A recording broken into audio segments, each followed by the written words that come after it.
welcome you all and ask you to give a big round of applause to James and Oliver Phelps.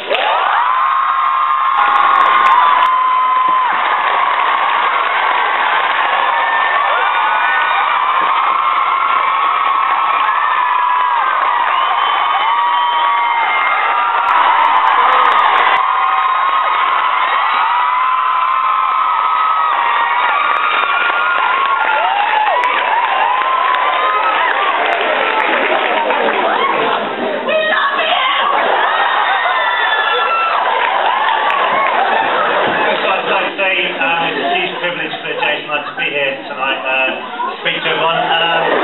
We heard that we were asked to come and speak to everybody here. It was amazing, and then to be given honorary life membership to the society was even better. I have been promised a tie later by Francis. Hopefully that'll come good. But anyway, I'm Oliver, by the way, in case anyone was wondering. We do have different colour hair, as you probably guessed, to the film.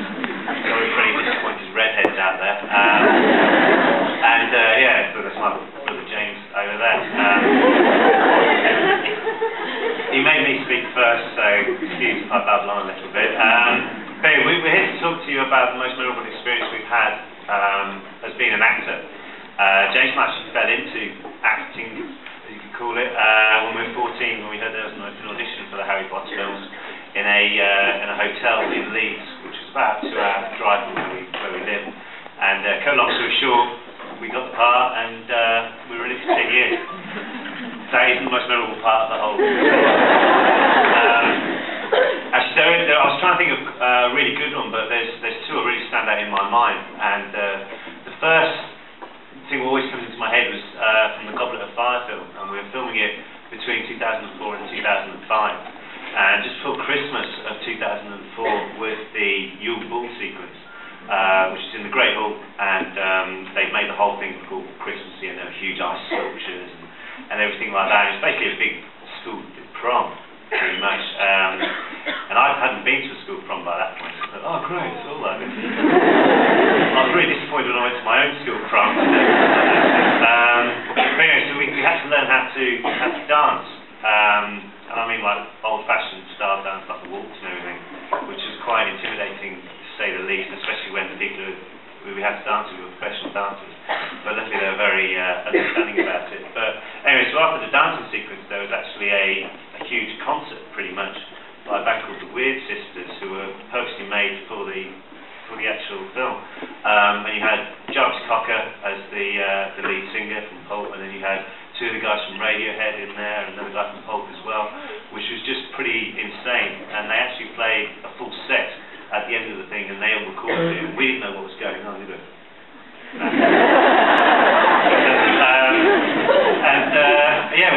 So we were just all paying attention to what was going on. So when all these pyrotechnics were going off and everything, and it looked absolutely amazing, and there was some law reason. Hopefully someone can explain it to me later in the right society why. But there was some law issue why they couldn't actually show that in the film, I think. So it's a shame that everyone missed out on that thing. But I think that makes it even more special to meet, I think, because it's quite a selfish point of view. We saw something great. And the other big thing was at the premiere last year in London, which was the longest red carpet ever, which was over 3/4 of a mile long. Yeah, it didn't seem that long at all, but there was a lot of people in Trafalgar Square that day. Normally they're in Leicester Square, but we had to go to Trafalgar Square, which is right next door in London. I know many people know it very well, but it's right next door. And the noise of the people there were thousands upon thousands of people there. And it always rains at a Potter premiere. Always, except this premiere, and it was just an amazing, emotional ride, really. Like we get out of the car, there's people lining the streets, you go into the actual square itself, and there's people, thousands of people inside of you screaming, and it's at that point when I realised what it means to everybody to go to a Harry Potter thing, because people were crying that this is over, they're actually watching it, which I thought was a bit odd, really. But as I say, that noise is something that will always live for me. We were walking up towards the National Portrait Gallery, and the sun was coming down, and everyone was cheering you, and you knew when you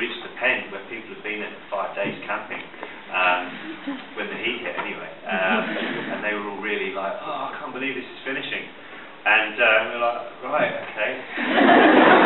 We hope you enjoy the film and you get to see it. But yeah, so as I say, things will really stick in my mind. That will always be with me forever, you know. And I'm going to pass you on to James now, who is going to tell you a few stories. Hopefully, yeah,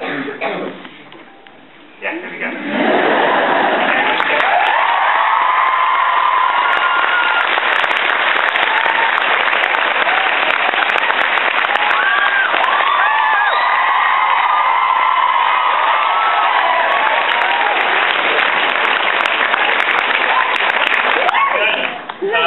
Thank you very much for your warm welcome to us here at Dublin. It's actually our second time to your beautiful city. We actually came here 2 months ago for the premiere of the final Potter movie, and although we're only here for about 48 hours, we managed to cram in as much of the city as we can. First of all, we learned that Guinness tastes a hell of a lot nicer here than anywhere else in the world, much to my headache in the morning after. And we also went around Croke Park, which was pretty cool to learn all about the GAA and everything. So as I'm talking about Croke Park, GAA and Dublin, well done to the Dublin weekend.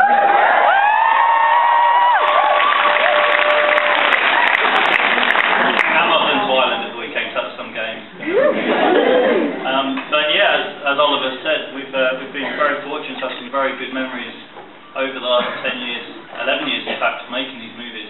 But mine's actually from the promotional side itself, because when we get to, like, we make the movies and that's all great, that's like 9 months pretty much of making the films, but then for about 3 or 4 weeks we get to just go in, tour the world pretty much, learning how different cultures work and promoting the product which we've made. And we just get spoiled rotten.